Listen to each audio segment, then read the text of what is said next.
From the moment Sarah Mitchell walked onto the training grounds of Coronado, the birthplace of Navy SEALs, silence fell heavier than the California fog rolling in from the Pacific. The men standing shoulder to shoulder glanced sideways, smirks, tugging at their lips, eyes narrowing with skepticism. It wasn't unusual to see someone nervous or tired, or already questioning their choice to be there. What was unusual, what made them whisper, was that she was a woman. The Navy had opened doors, but doors don't erase prejudice. Even before Sarah had laced her boots that morning, she'd overheard the same refrain that would echo throughout her career: women can't handle SEAL weapons. It wasn't shouted or declared openly. It was muttered at the edges, carried in the roll of an eye, the doubtful curl of a smile. She felt it more than she heard it, a shadow clinging to her every step. The instructors never coddled her. They didn't care about gender. They cared about survival. Either you made it or you didn't, and every exercise was designed to break you. Carrying logs across the sand until shoulders burned raw, plunging into icy waters at dawn, running miles with a rucksack that weighed nearly half her body weight. For Sarah, these weren't just obstacles, they were opportunities. Every dropped log, every shiver she fought through was one more unspoken argument against the doubts surrounding her.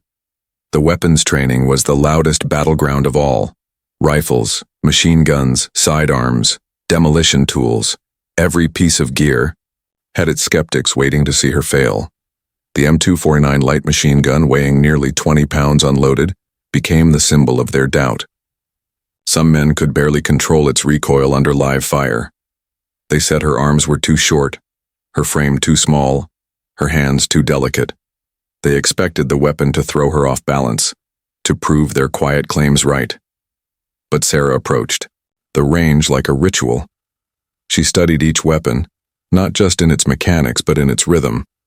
She learned to let the recoil roll through her instead of resisting it, planting her stance like a tree gripping the earth. While others fired and forgot, she fired and studied.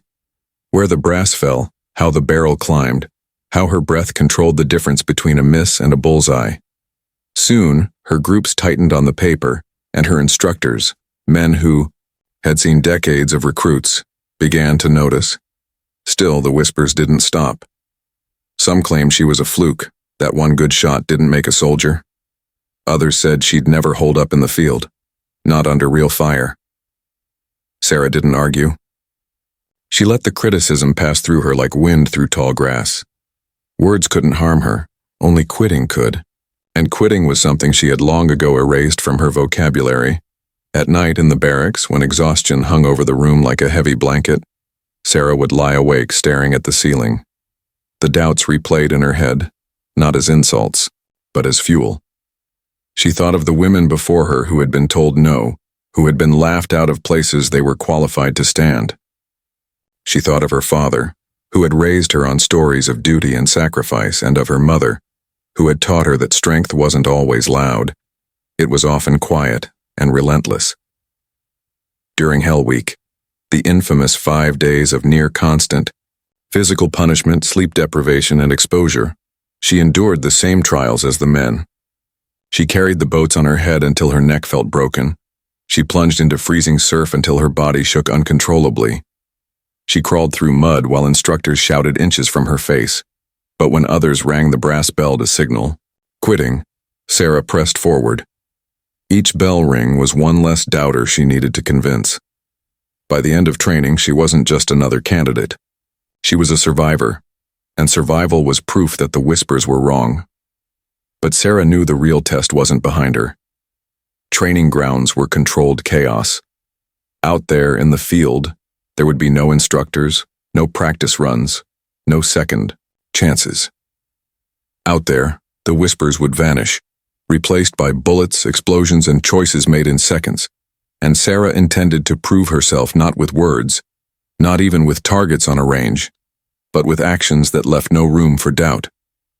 Deployment came faster than Sarah expected.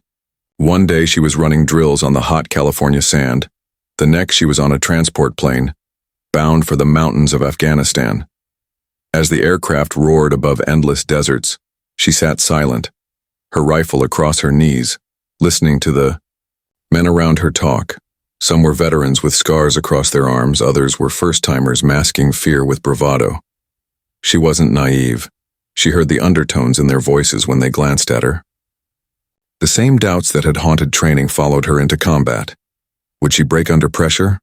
Her assignment was clear: provide overwatch for a Marine squad moving through a dangerous valley where Taliban fighters were rumored to control the ridges.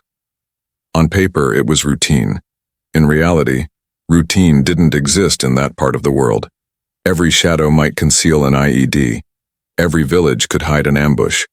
The Marines depended on precise coordination from her SEAL team, and that responsibility weighed heavier than the gear strapped to her body. The mountains were unforgiving. The heat during the day scorched lungs dry. At night, the cold bit through layers of gear. Sarah moved with quiet efficiency, carrying her load without complaint, scanning terrain through her optics with the patience of a hunter. She spoke little, but every order she was given, she carried out with precision. Some Marines watched her, curiously, as if waiting for the moment when exhaustion or fear would make her stumble. She never gave them the satisfaction. Her unit leader, Lieutenant Harris, was tough but fair. He didn't coddle her, didn't treat her like she was different. "You're here because you passed," he told her one night, his voice gravelly from years of chain smoking. "That's all that matters to me." His words anchored her, but she also knew leadership didn't erase the doubts floating among the rank and file. Trust wasn't given in combat, it had to be earned one action at a time. The first week was uneventful: patrols, overwatch, long stretches of tense silence. Sarah used the time to observe, not just the terrain but the men around her.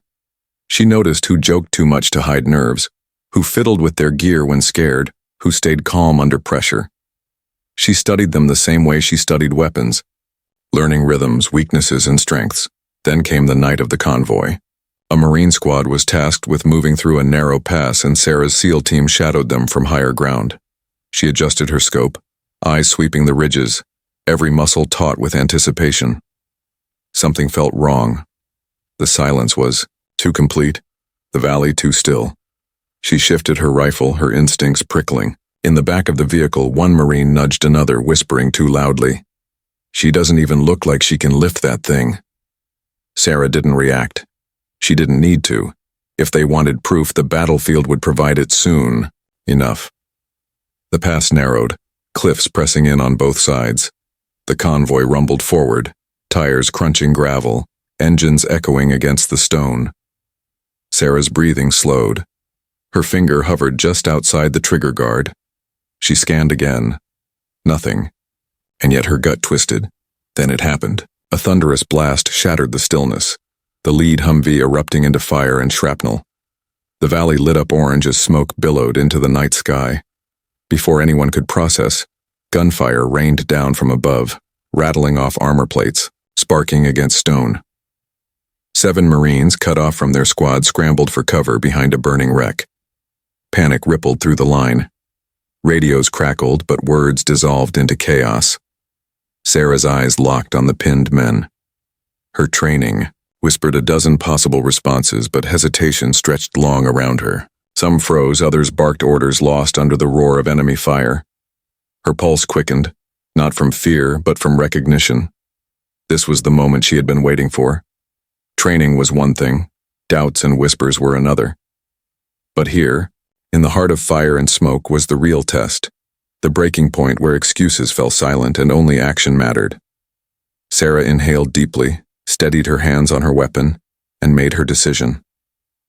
The explosion ripped through the night like thunder tearing the sky apart.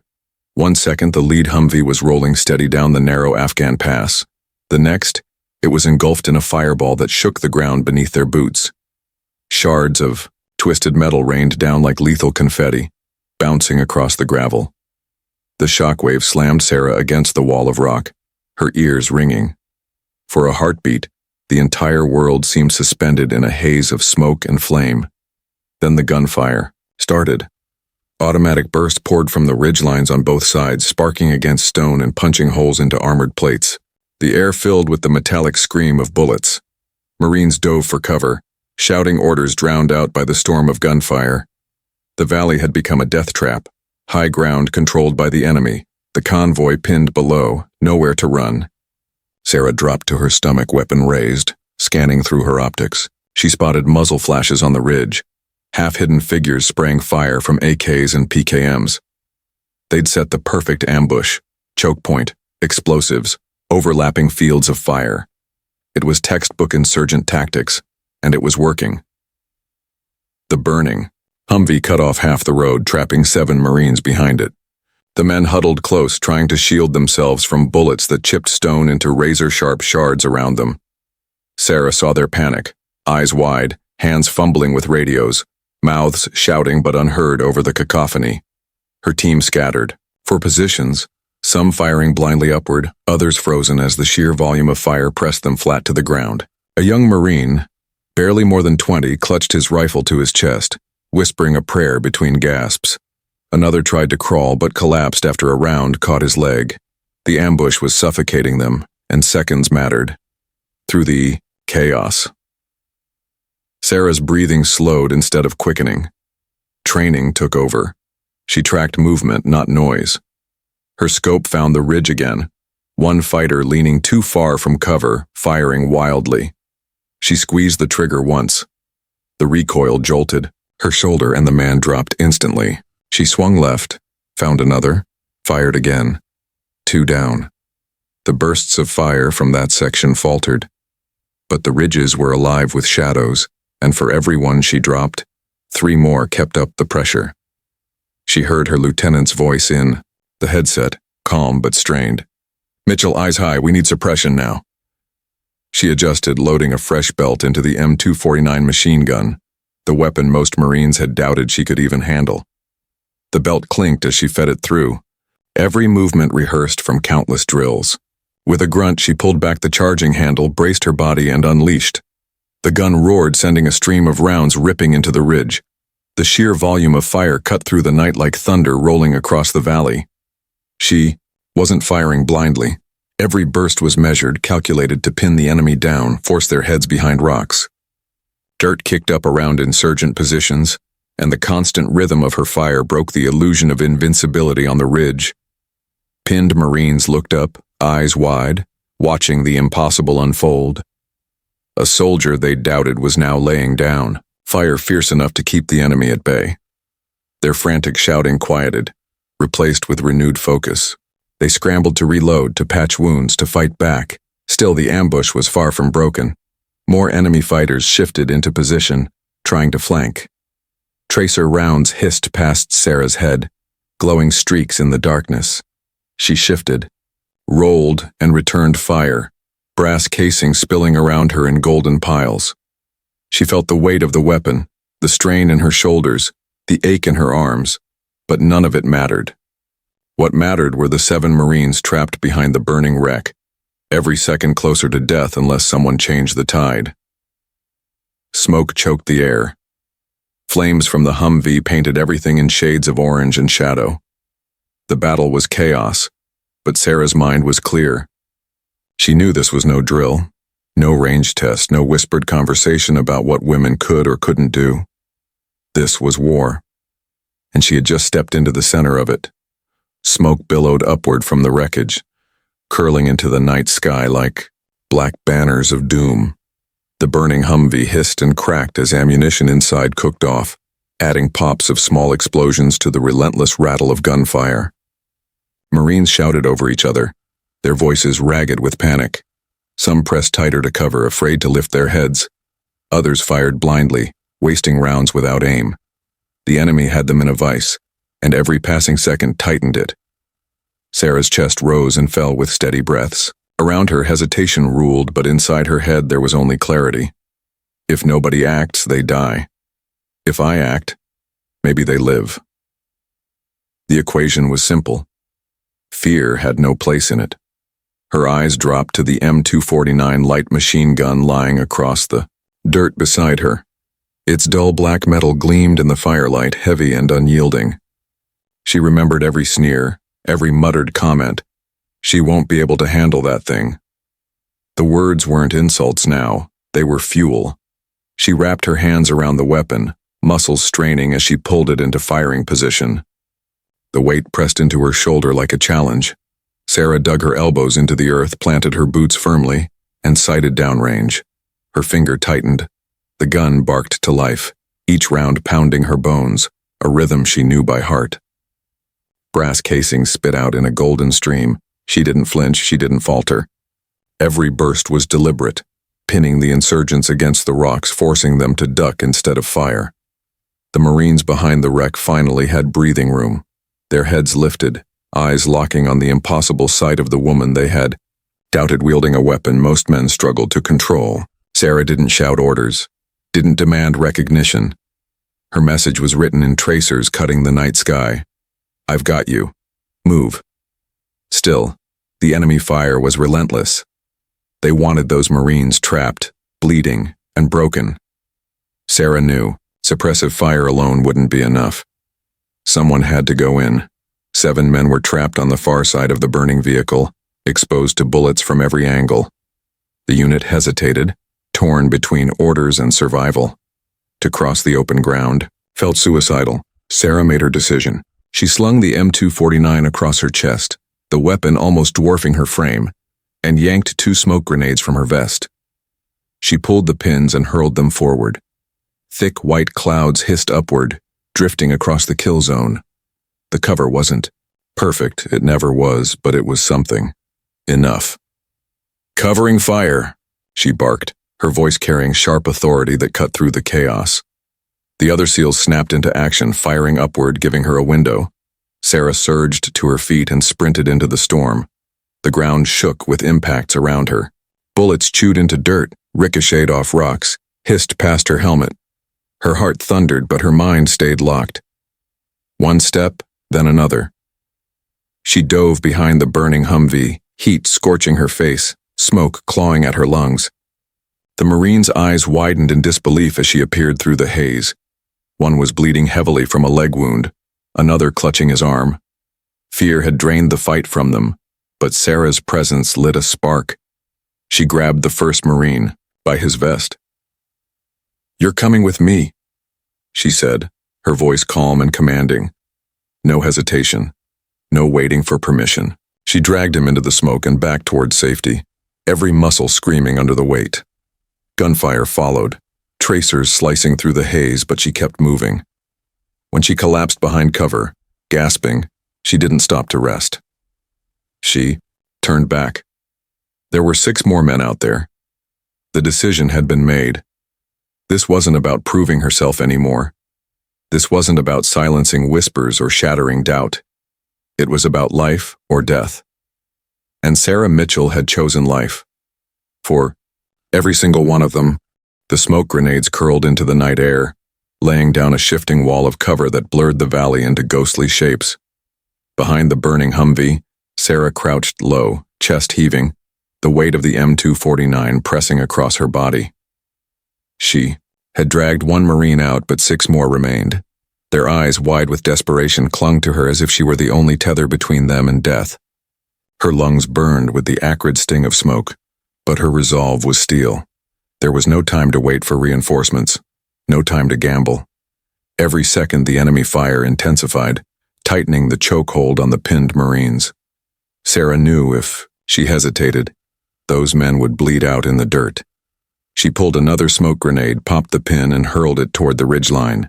The thick fog rolled outward, and in that fleeting shroud she rose to her feet. "On me," she ordered, grabbing a Marine whose leg was shredded by shrapnel.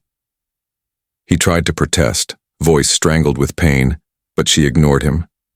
She slung his arm over her shoulder, bent her knees, and lifted. Her boots pounded against gravel as she hauled him across the kill zone.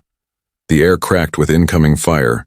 Bullets chewed into the earth around her, sparks spitting from the rocks. Each step felt slower than the last, but she never broke stride. She reached cover, shoved the Marine into the hands of waiting corpsmen, and turned back before anyone could stop her. Again she sprinted into the storm. This time 2 Marines huddled close together, one clutching his bleeding arm, the other firing bursts with a trembling hand. Sarah slid beside them, her voice low and steady. "We're moving. Now. She grabbed one by the vest, pulled him up, and motioned for the other to follow. With the M249 swinging across her chest, she half dragged, half pushed them through the curtain of smoke. Enemy tracers sliced across the path, glowing streaks of red, but Sarah kept her eyes forward, teeth gritted, dragging them toward salvation. By the time they collapsed behind cover, sweat drenched her, and her arms trembled. From the strain, her body screamed for rest. But the sight of 3 more Marines trapped by the wreckage cut through the pain. She turned without pause. Her third run was the worst. The smoke had thinned, revealing more of her silhouette to the enemy. Fire converged. On her, rounds sparking dangerously close. She dove, rolled, came up firing, her burst suppressing the insurgents just long enough to reach the next Marine. He was heavier than the others, unconscious, his body limp and dead weight. She hooked her arms under his shoulders and dragged him backward, her legs digging into the gravel. Each inch felt like miles. Bullets snapped overhead. Shards of rock stung her cheeks.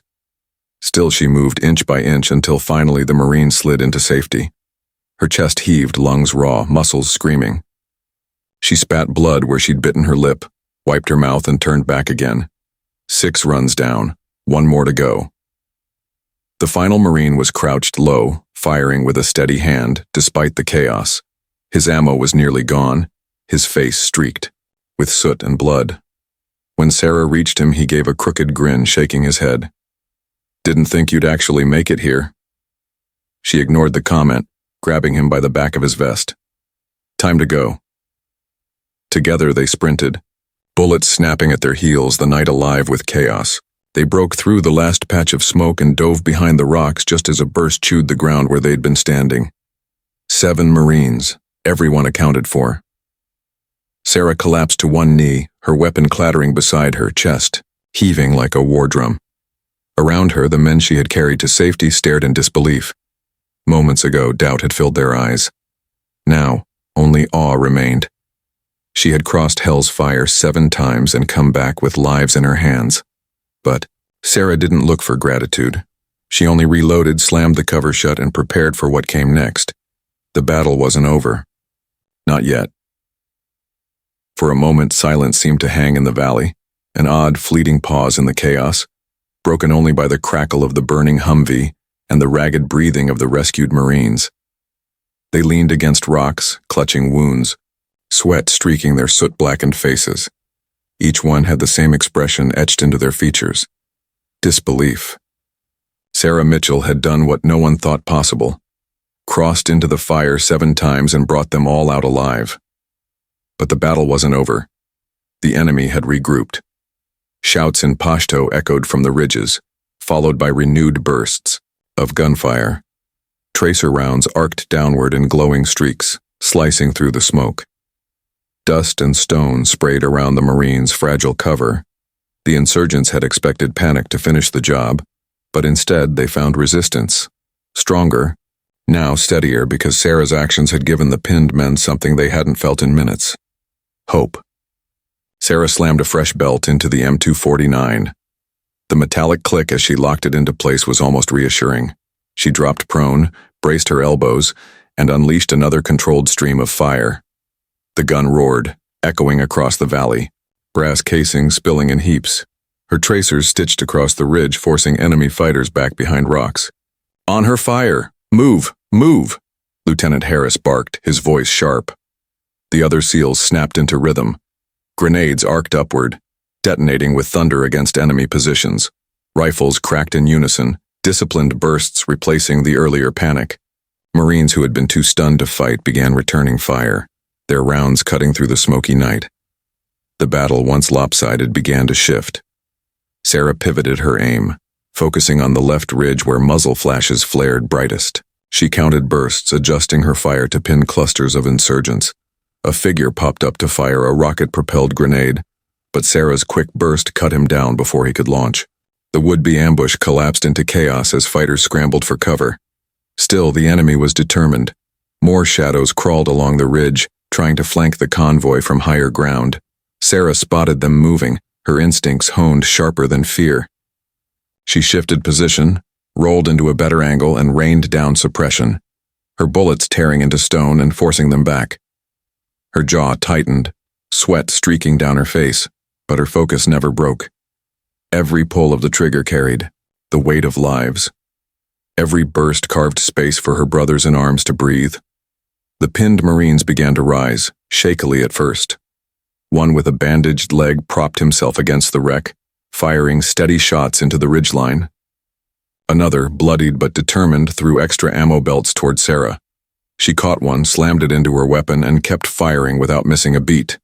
Their doubt had been replaced with something unshakable: trust. Minutes stretched like hours, the firefight relentless. Yet slowly, undeniably, the rhythm of battle changed.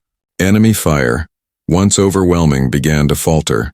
Their shots grew more sporadic, less coordinated. Sarah could almost sense the frustration across the ridges, the disbelief that a single soldier had managed to unravel their perfect ambush. Then came the reinforcement call. Over the radio, Harris's voice cut through the static. QRF inbound, 2 minutes. The quick reaction force, backup Marines racing to their aid, was closing fast. 2 minutes could feel like eternity under fire. But Sarah wasn't about to let those minutes slip away. She braced, aimed higher, and poured fire into the enemy's strongest position. Rock splintered, dirt exploded, and fighters scrambled to retreat. She wasn't just holding ground anymore. She was driving them back. The sound of approaching vehicles roared through the valley. Reinforcements stormed in, guns blazing, adding their firepower to the fight. The insurgents, caught off guard by the renewed assault, broke ranks and melted into the mountains. Their ambush, once carefully staged, lay shattered. As the gunfire faded, Sarah finally eased her finger from the trigger. Smoke clung to the air, the valley littered with brass, blood, and broken stone. Around her, Marines who only hours before doubted her now looked at her with awe. They hadn't just survived, they had witnessed the impossible. Sarah didn't celebrate. She didn't boast. She simply reloaded her weapon, checked the belt, and scanned the ridges again. The battle had turned, but the war wasn't over. Not here, not for her. The valley fell strangely quiet once the last shots echoed away into the night. Smoke from the destroyed Humvee curled upward like a funeral pyre, and the acrid scent of burned rubber and gunpowder clung to every breath. The silence wasn't peace. It was the stunned aftermath of violence, a stillness heavy with what had almost been lost. Sarah lay prone for a moment longer, cheek pressed to the dirt, weapon trained on the ridgeline. Her heartbeat hammered in her ears, every nerve, on high alert, waiting for the next burst of fire. But none came. The insurgents had vanished into the mountains, shadows swallowed by darkness. Slowly she exhaled, the breath trembling out of her lungs. Behind her, the rescued Marines slumped against rocks, their exhaustion greater than their wounds. One clutched his bleeding arm, staring blankly at the wreck. Another pressed bandages against his leg, eyes glazed but alive. Their disbelief had not faded. It had only deepened. They looked at her like men who had seen something they couldn't fully understand, as though she were more force than flesh. No one spoke at first. The only sounds were the crackle of fire and the occasional groan of wounded men. Sarah pushed herself upright, shaking dirt and ash from her face. She felt the weight of her weapon hanging across her chest, the strain in her arms from dragging bodies through gunfire, the raw ache in her legs from running again and again into the storm. Every muscle screamed, but her mind was steady. Lieutenant Harris was the first to break the silence. "Mitchell," he said hoarsely, his gravel voice softer than she'd ever heard it. "Hell of a job." She nodded once, saying nothing. Compliments were unnecessary. She hadn't acted for recognition. She had acted because there had been no other choice. A young Marine, barely old enough to grow a full beard, lifted his head. His helmet was dented, his face smeared with soot. "Ma'am," he said, his voice cracking with exhaustion, You saved us." Sarah met his gaze for a long moment, then turned back to the ridgeline. She couldn't let herself absorb those words, not now. Pride was dangerous on the battlefield. The second a soldier believed the mission was about glory instead of duty, lives were lost. Still, she couldn't ignore the shift in their eyes. Hours earlier, they had doubted her. They had whispered that she couldn't carry the weapons, couldn't bear the load, couldn't fight like them. Now, those same men looked at her with reverence. Their skepticism had burned away in the crucible of combat, replaced by a respect that needed no words. The corpsman worked quickly, patching wounds and stabilizing the injured. Reinforcements secured the perimeter, combing the ridges for stragglers. The battlefield had transformed from chaos into order, soldiers moving with quiet efficiency. But all of it was underscored by the unspoken realization of what had just transpired. Sarah found a moment to step away from the noise, crouching by a rock to check her weapon. She pulled the bolt back, inspected the belt, wiped the soot from the barrel. It was habit, routine. The ritual calmed her, grounding her in normalcy after the storm. Her hands moved with mechanical precision, even though her body screamed for rest. When she looked up, several Marines were still watching her. Their eyes carried the unasked question, "How did you do it?" She gave them nothing but silence. Some truths didn't fit into words. They were carved into the earth, written in the smoke, etched into memory by the weight of bullets. Hours later, when the valley was secured and the dead counted, the rescued Marines still couldn't stop stealing glances at her. Their disbelief had transformed into quiet loyalty. They knew without a shadow of doubt that they owed their lives to Sarah Mitchell. But Sarah didn't dwell on it. She strapped her weapon back across her chest, stood tall, and prepared to move when ordered. The storm had passed, but her duty remained. For her, silence after the storm wasn't peace. It was a reminder that storms always return, and she would be ready. By dawn, the valley looked unrecognizable. The smoke had thinned, revealing blackened wreckage scattered along the narrow road. Spent casings glittered in the dust, a grim mosaic of the night's violence. Reinforcement convoys rumbled through, securing the ground, while medevac helicopters beat the air overhead, ferrying the wounded away. The ambush was over, but the echoes of battle lingered like scars carved into stone. Sarah Mitchell sat quietly on a rock, helmet pushed back, the M249 across her knees. She was covered in soot and grime, her uniform torn, her hands still trembling, faintly from hours of unrelenting fire. She looked less like a figure of legend and more like any soldier after combat, exhausted, drained, yet alive. But the men around her knew better. They had seen her drag them from hell itself. The rescued Marines never left her side. They spoke in low voices, replaying moments of the night, their tones laced with awe. One shook his head and muttered, "If she hadn't been there, we'd be body bags right now." Another, still pale from blood loss, whispered simply, "She carried me like I was nothing." Their words weren't for her. They were confessions, acknowledgments of a truth too heavy to ignore. When the after-action report was written, Sarah's name appeared again and again. 7 Marines rescued, suppression fire that broke the ambush, decisive action that prevented catastrophic loss. The details, clinical and precise, didn't capture the heart of what happened. But soldiers talk, and their stories carried further than official paperwork ever could. Back at base, the whispers had changed. No longer muttered doubts about whether a woman could handle SEAL weapons. Now the stories spread like wildfire. She carried 7 men out under fire. She turned the ambush alone. She didn't break when everyone else did. Sarah became a name spoken with respect in mess halls and briefing rooms. Her story passed from one soldier to another. But Sarah herself remained silent. She never bragged, never claimed victory. When others tried to press her, she simply shrugged. "I did my job," she would say. And to her, that was enough.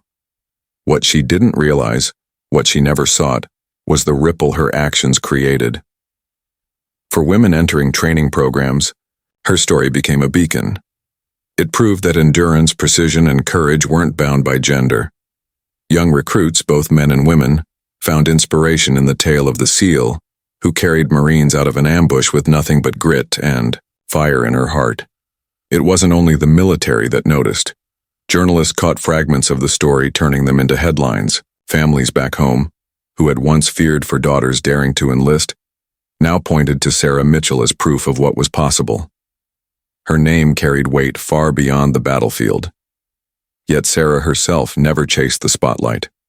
When recognition came, a medal, a ceremony, the speeches of commanders, she stood at attention, eyes forward, expression unreadable.